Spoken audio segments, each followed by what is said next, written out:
Welcome back to Golden Rule Radio. Even though it looks like from the charts not moving a whole lot this week, we have some things to talk about today, guys. I'm going to start the show with the price of silver moving about 2% higher yesterday.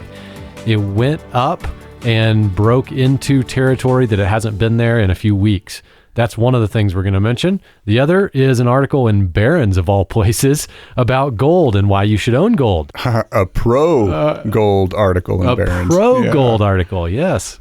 So where do you want to start? Well, Miles is over there scowling. I think he doesn't like your opening comment about not much action in the charts. He being the chart master. What are you thinking over there, Miles? Yeah, Robert's definitely right. I mean, we've been inching back up in the silver, which isn't surprising after the lows that we hit here last month. So we're kind of in between two levels. I'd look at like 1425 as downside support, 1485 resistance that I've got marked on my chart. Man, that's a narrow channel. Pretty narrow, but it's also pretty short term too. I mean, anytime you've got that much move down, it's very likely when you have that much move down that quickly, you're going to see at least that much move back up in a similar time frame. So it's not so much about what silver does over the next little bit. I mean, I'm pretty certain silver will see 1550 silver here over the next week or two. 3 weeks maybe on the outset, but then I want to know what it does from there. Does it continue back down, or does it push back up into that channel that we were stuck in for a while? So if you're going to see 1550, is gold going to follow suit, or are you predicting more of a ratio compression? Same thing. I mean, gold has not gotten back up to, we'll look at the platinum palladium charts here in a second, because I think they're leading the charge or continue to lead the charge, but gold first has not gotten back up into those first resistance levels up in the 1220s, 1230s.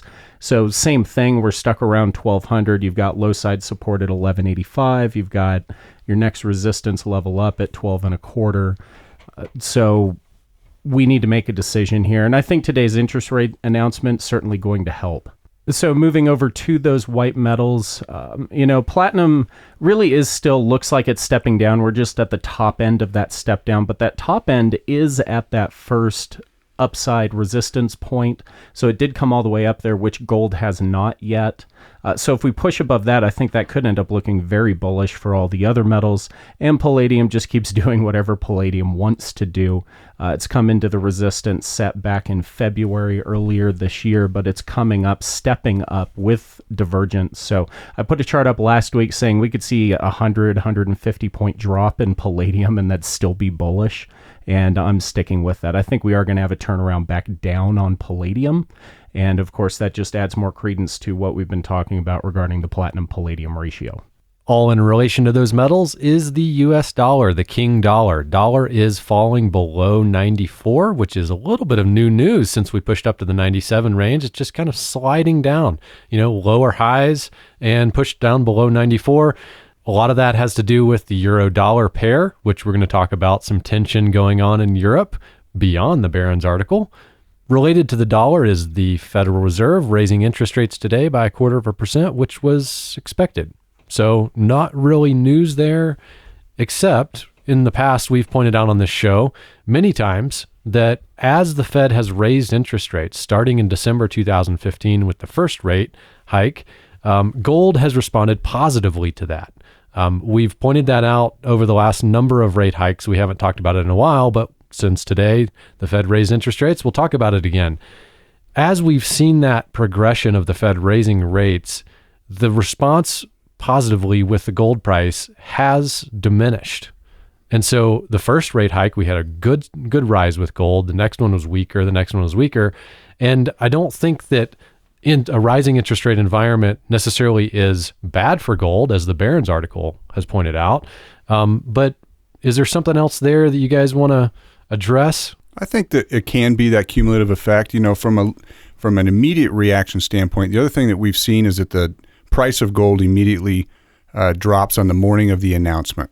There's the announcement news or the minutes being leaked, and so they price in this initial gold drop, and then it's the subsequent number of days and weeks where we start to see that climb. And that's what you're talking about. I think last time we got a $10 spike as a result, but it started at a $10 deficit. So count it as a $20 rise in the price of gold.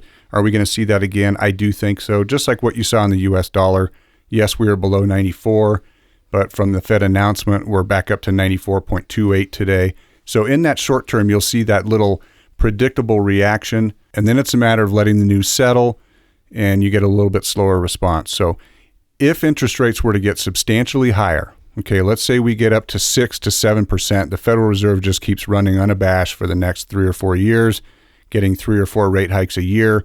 Now you're talking about a positive real rate of return if you're able to save in some other dollar-denominated assets like a CD or something of that nature. That is not what their intention is. They know they cannot slow the economy that much. The other thing this September 24th Barron's article pointed out was that what you were just mentioning, Robert, is interest rate hike environments or rising interest rate environments aren't necessarily negative for gold. Look at the 70s. Right. So in the 1970s, you had interest rates rising like crazy. You had the economy picking up steam, and yet gold was taking off and running to new highs because obviously of some of the economic uncertainty that was taking place. Well, and economic uncertainty has a much greater cumulative emotional response the first time something happens as opposed to the seventh. So I think we are starting to see people are getting used to the idea that interest rates not only have now been going up for a few years, but probably going to continue for quite a while. I mean, we've talked about the duration of interest rate cycles. What is it, 50 some years from trough to peak to trough?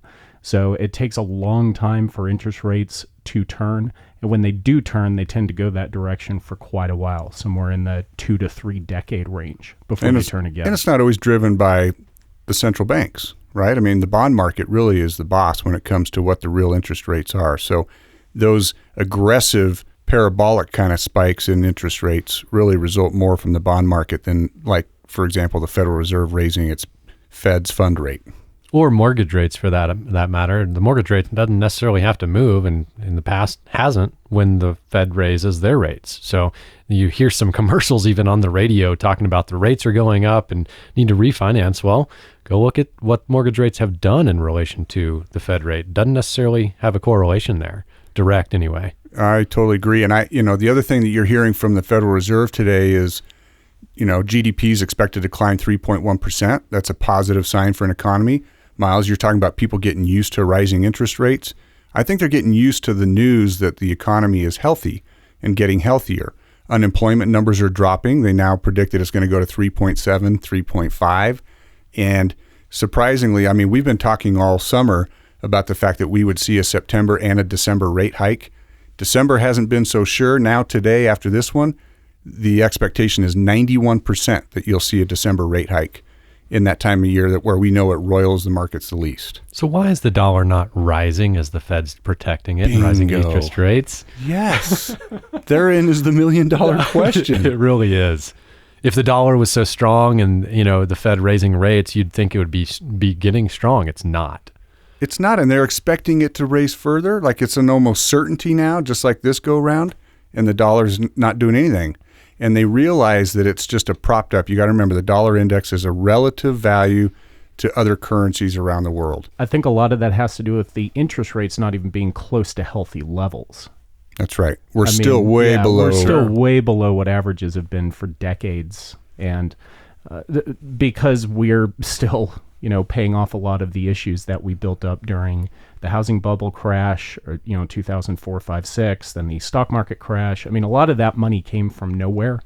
So they had to push those interest rates down, and Greenspan obviously had his quarter point tick down every quarter for years. And we got well below the 5, 6, 7% averages that I think most people throughout at least our country's history got used to. So once we get back up to those normal levels again, healthy levels, then I think the conversation can get a little bit deeper about, okay, what do we do about the U.S. dollar now? Because at these lower prices, there's not a lot of competition, even if the interest rates come up another quarter point. It's got a ways to go still. Well, I think to address Robert's question, to me, the elephant in the world is the strength of the U.S. dollar on the world monetary scene.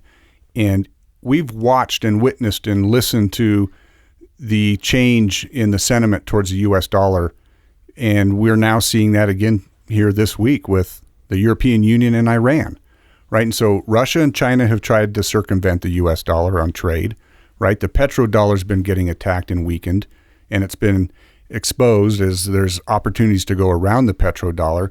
And now you have Mogherini, the EU foreign policy chief, saying that they're going to develop some SPVs, which stands for special purpose vehicles. And that just means that the EU member states are looking to set up a legal entity to facilitate legitimate financial transactions with Iran. And it just is going to start with Iran. They're trying to say, look, U.S., you can back out of your Iranian deal. We're going to honor it. And in fact, we're going to allow Iran to trade, and we're going to allow Iran to trade outside of the U.S. dollar. And that, to me, Robert, is one of the biggest issues. This is just the latest example of it doesn't matter what we do to interest rates. What matters is, are we the world's reserve currency for much longer? Well, it's one thing when China does it. It's another thing when Europe does. Well, just to verify, this wasn't just Mogherini speaking out of turn. Germany's foreign minister, Heiko Maas, called for the creation of a new payment system independent of the U.S. Independent of the U.S., right? Saying Europe should not allow the U.S. to act over our heads and at our expense, creating a European monetary fund and building up an independent SWIFT system, okay, which is what the World Banks interchange money through. And have to go through the U.S. Have to go through the U.S. dollar, right? So all trade passes through that way. And they're saying that will strengthen European autonomy, okay, and establishing payment channels that are independent of the U.S. You tell me what that does to our global influence. Well, and I think we have to ask the question, because this really does and could be divisive even within the conservative monetary policy camp that the three of us are all in. So forgive me to anybody this offends, but can you be a free market economist and a nationalist at the same time? While obviously I don't want to see our nation, who I still believe is a moral and upright nation more than it's not, lose some foothold financially, economically, and certainly not militarily worldwide. But in the same breath, it's hard for me to get irritated about OPEC losing some authority and losing some trade ownership because I'm a free market practitioner. Yeah, Trump accused him of stealing from the world today or yesterday in the UN speech, and I thought that was pretty funny, just taking a direct shot at OPEC. But look at what oil's done. I mean, it's at a 4-year high and continuing to set its own deal. But I'm going to step out on a limb here, and I'm going to say I think that we see gold go to $1,240 by November, and we've talked about this as a staff. I said this. But secondly, we talked about that commitment of traders report on the futures market, and we're starting to see that reverse. We put out a piece on 21 billion reasons why gold is going to turn. And aside from the seasonal trends that we tend to see, where in September or October tend to be the best months for gold, you have news like this coming out that are black eyes for the U.S. dollar. And this is why you own gold, because you're independent of the entire monetary system. You can sell it for rubles, you can sell it for euros, you can sell it for Swiss francs, right? Canadian loonies. It doesn't have to be in U.S. dollars. So you are your own bank by owning gold, and the world currency system can do whatever it wants, and your gold will always buy what it buys. Well, if the Europeans are successful in creating this alternative SWIFT system that avoids going through the U.S., I'd argue that's got to be bullish for the euro, right? Which would be bearish for the dollar, which would be bullish for gold.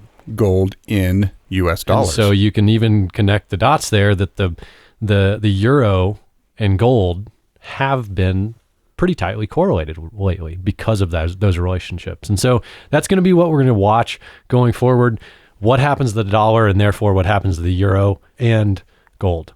That does it for today's show. You can follow us on Twitter at ICA Gold. You can like us on Facebook. You can visit our website at McAlvany.com or give us a call at 800-525-9556. Thanks for listening. Have a great week.